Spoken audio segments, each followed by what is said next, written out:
Of course. Hey, everyone.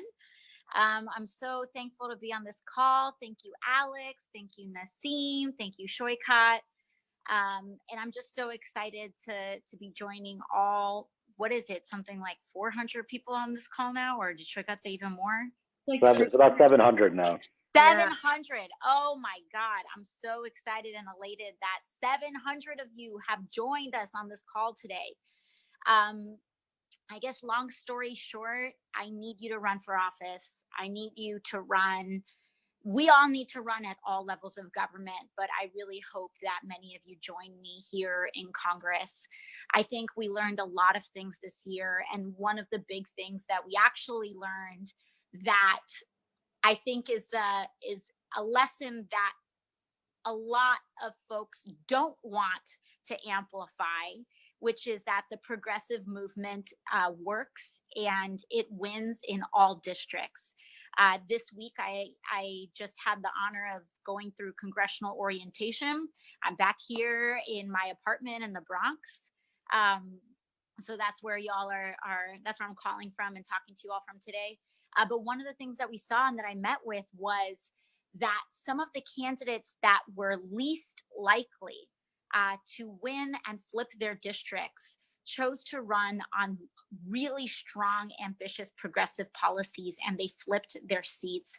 We've seen that, that the progressive movement can win anywhere from a small primary like mine that defeated a $4 million incumbent to flipping multi-million-dollar red state incumbents to blue districts. And so I cannot implore all of you all to run enough, because what I think and what we're seeing and what we're already learning is that the problem of money in politics is bipartisan.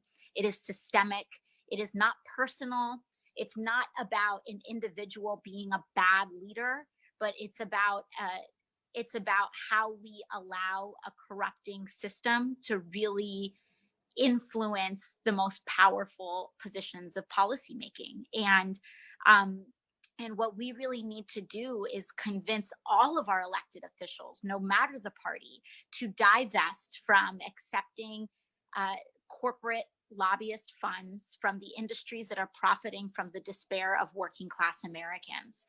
So I hope that you join me in that. We really need you to run for office now, in 2020, in many cycles to come, because as my sister Ayanna Pressley likes to say, the people closest to the pain need to be closest to the power.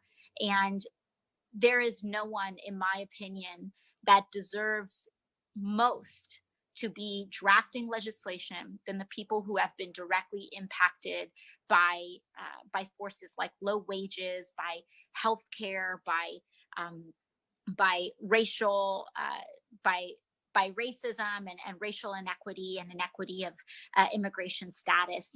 If you are close to the pain, you need to be close to the power. And working class people need to be in government. So, every district is a different situation. Know that this is very, very hard. And what we're asking you to do is something very difficult, but it's something that I think that this moment in history is asking of us. It's asking all of us to step up. We started this week, and I did not walk into congressional orientation planning to join a protest. I'll tell you that much. That was not in my plan. That is not what I was trying to do. But I got there, and hundreds of young people demanding climate action arrived in DC with me, unbeknownst. And they asked me to show up the night before. There were literally hundreds of young people sleeping in a church in DC, and they asked me to come. The leadership asked me to come. And it was the night before the first day of congressional orientation. And I said, oh boy. And so I said, well, I'll just visit. And I showed up. And what I saw was hundreds of young people, some as young as 15, 16, 17 years old. One of them even said, I'm here, but I told my mom I was going to be in a party. and And they were preparing to surrender themselves for arrest and protest. And they needed a champion to amplify what was going on. And so we knew that, and I knew that if I didn't show up to support them, that it would have just been just another protest, and it would have gotten no media coverage, and it would have just been another normal news cycle of, oh, the new members of Congress got their pictures taken.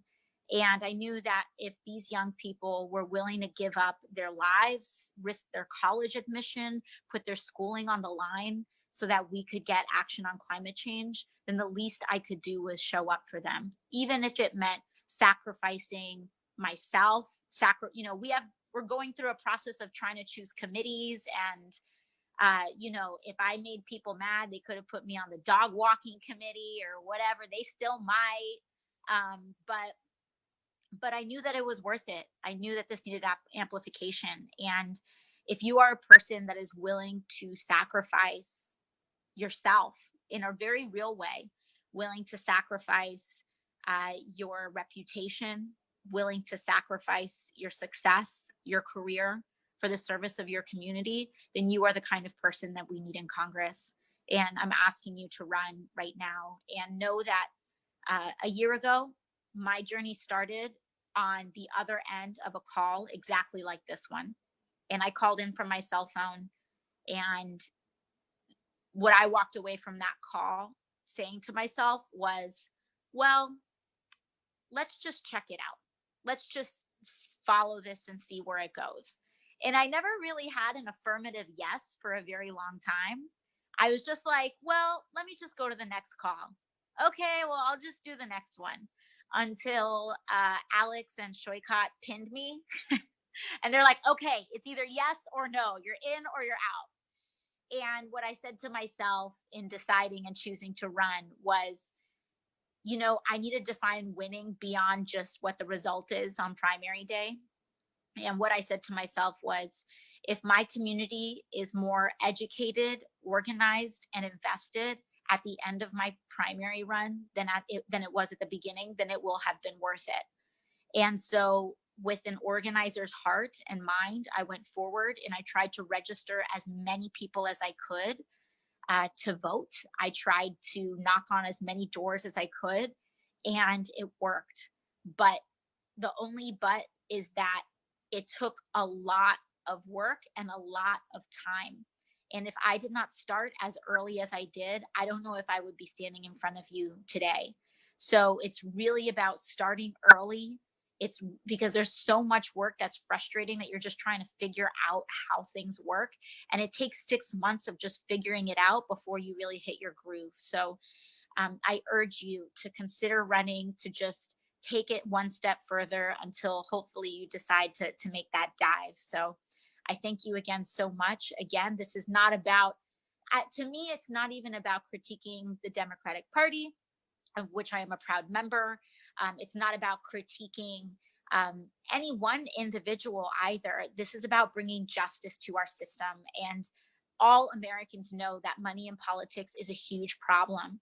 But unfortunately, the way that we fix it is by demanding that our incumbents give it up, or by running fierce campaigns ourselves. And that's really what we need to do to save this country.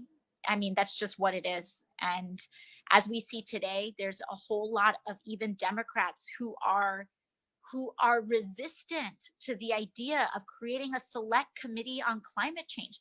Just a committee. We're not even talking about legislation.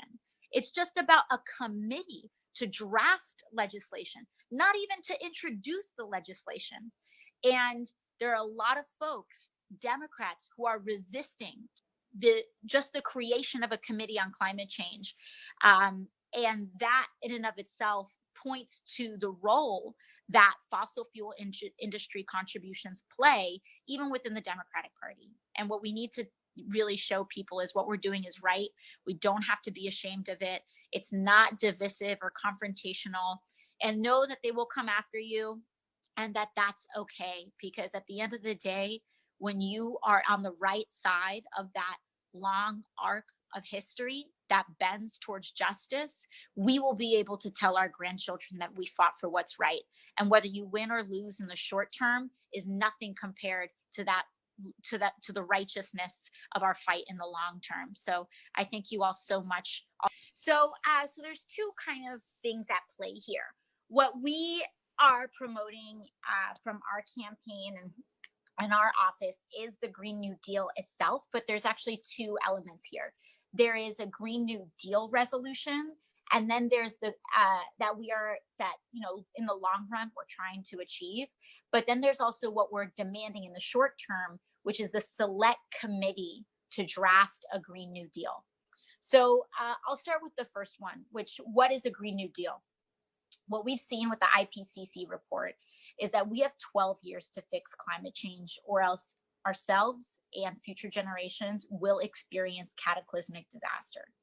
And so as a result, we need to mobilize all sectors of our economy to a World War II level of economic mobilization to save our planet. That is just what is required at this moment. I wish that it was different. I wish that it would be easier. I wish that more modest action would fix climate change. But unfortunately, previous generations, we have known climate change has been an issue for 40, 50 years, and previous generations did nothing or did very little. And so as a result, we have to really mobilize our economy very aggressively, very quickly in order to fix our planet.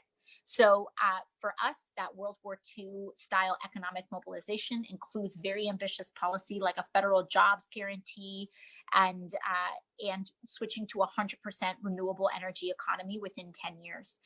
So you can get the details for that. I just saw that Alex posted it as well. So that's what the idea of a Green New Deal is. But what we're really asking for this week is not to just pass that legislation.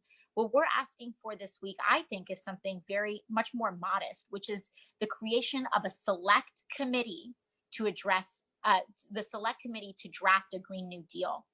What that means is basically Leader Nancy Pelosi stated a couple of days ago that she wants to create a select committee on climate change. She created one about 10 years ago, except that committee, it was just established, but a lot of elected officials who accept fossil fuel industry contributions fought very hard to water down the committee and make sure that it had no power to even draft sample legislation. And so the only thing that the committee could do was hold hearings and do some research. But what we really need is that and if we work our butts off to make sure that we take back all three chambers of Congress, all three chambers of government, the presidency, the Senate, and the House in 2020, we can't start working in 2020. We need to have a bill right there, ready to go, drafted, that it's something that can be passed within the first 100 days of a new presidential administration, because we are in a race against time. And so what we are asking for is we have a resolution that we have drafted and put together with the Sunrise Movement, those beautiful activists who have been coming out this week, to say, listen, we want the select committee, but we want that committee to meet two demands. One, we want that committee to actually have a mandate from the speaker to draft sample legislation for a Green New Deal so that it's ready to go by 2020. So we want a mandate to draft that legislation. We want to establish a select committee to draft that legislation by 2020. You don't need to pass the Senate, which is controlled by Republicans. You don't need to pass the presidency.